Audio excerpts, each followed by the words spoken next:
পাকিস্তানের প্রধানমন্ত্রী বলেছিলেন যে যুক্তরাষ্ট্র এবং ইরানের শান্তি চুক্তি এটা 24 ঘন্টার মধ্যে স্বাক্ষর হবে। ট্রাম্প একটা দিনের সময়সীমা বলেছেন যে আজই সই হবে। ইসরায়েল বলেছে এই শান্তি চুক্তির ভেতরে ইসরায়েল নেই।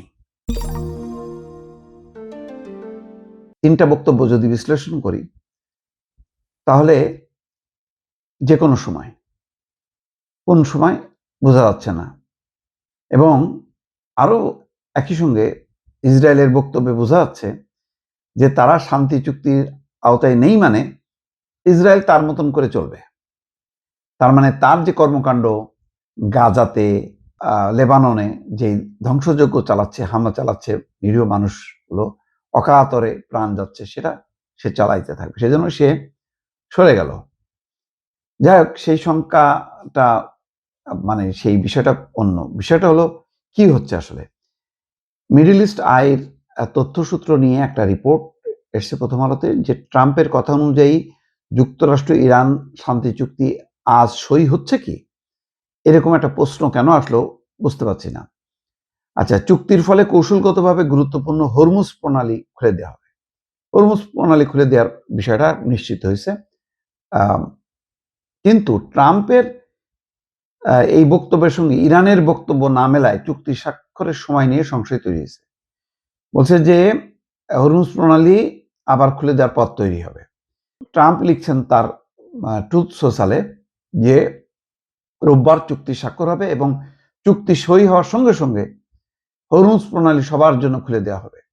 ট্রাম্পের এই ঘোষণা ইরানের পররাষ্ট্র মন্ত্রণালয়ের মন্তব্যের সঙ্গে সাংঘর্ষিক। ইরানের রাষ্ট্রীয় গণমাধ্যমের খবর অনুযায়ী তেহরান আজ এই চুক্তি স্বাক্ষর না হওয়ার ইঙ্গিত দিয়েছে। কেন দিয়েছে পরিষ্কার না। ট্রাম্পের ঘোষণার আগে গতকাল ইরানের পররাষ্ট্র মন্ত্রণালয়ের মুখপাত্র ইসমাইল বাঘাই বলেন, সমঝোতা স্মারক স্বাক্ষরের সুনির্দিষ্ট তারিখ কবে তা জানতে আমাদের অপেক্ষা করতে হবে, তবে এটি আগামীকাল অর্থাৎ রোববার হবে না। ট্রাম্প বলতেছে রোববার। তার মানে পুরো লাটাইটা মনে হচ্ছে ইরানের হাতে। ইরান মানে কখনো টাইট দিচ্ছে, কখনো ঢিলা দিচ্ছে, ঘুড়ি সেভাবে উঠতেছে। মুখপাত্র বাঘাই বলেন, তবে আগামী কয়েকদিনের মধ্যে এটি হওয়ার সম্ভাবনা পুরোপুরি উড়িয়ে দেওয়া যায় না। ইসলামী বিপ্লবী গার্ড বাহিনীও আজ চুক্তি স্বাক্ষর হওয়ার পরিকল্পনা বাতিল করে দিয়েছে বলে খবর দিয়েছে সিএনএন। এই নিয়ে মিডল ইস্ট আইয়ের প্রতিবেদনে বলা হচ্ছে, ইরান এবং যুক্তরাষ্ট্রের মধ্যে ভার্চুয়ালি একটি সমঝোতা স্বাক্ষর করা হতে পারে। আগে বলা হয়েছিল যে জেনেভায় হবে, এবং যে ইরানের পার্লামেন্টের স্পিকার যাবেন সেখানে, এবং হচ্ছে জেডি ভ্যান্স ভাইস প্রেসিডেন্ট, তিনি করবেন। কিন্তু এখন দেখা যাচ্ছে ভার্চুয়ালি চুক্তি স্বাক্ষর হবে, সমঝোতা স্মারক স্বাক্ষর। আগে থেকে প্রকাশিত ট্রাম্পের সরকারি কর্মসূচিতে রোববার প্রেসিডেন্টের কোনো স্বাক্ষর অনুষ্ঠানের কথা উল্লেখ নেই। ইরানের সমৃদ্ধ ইউরেনিয়াম নিয়েও পোস্টে কথা বলেছেন। তিনি লিখেছেন যে উপযুক্ত সময়ে যখন সবকিছু শান্ত হবে, আমরা সেখানে গিয়ে নিউক্লিয়ার ডাস্ট সংগ্রহ করব।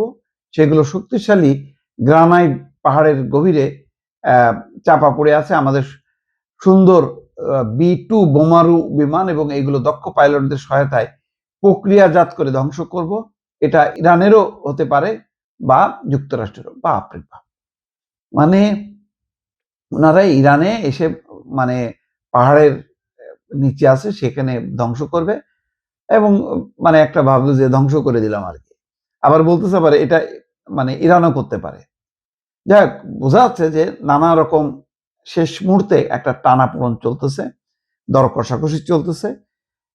কিন্তু একটাই আমার যে ইসরায়েলকে থামানো যাবে তো? এই শান্তি চুক্তির পরও যদি লেবাননে গাজাতে আগ্রাসন চালাতে থাকে, তাহলে এই শান্তি চুক্তিটার ভবিষ্যৎ খুব একটা ভালো হবে বলে মনে হচ্ছে না।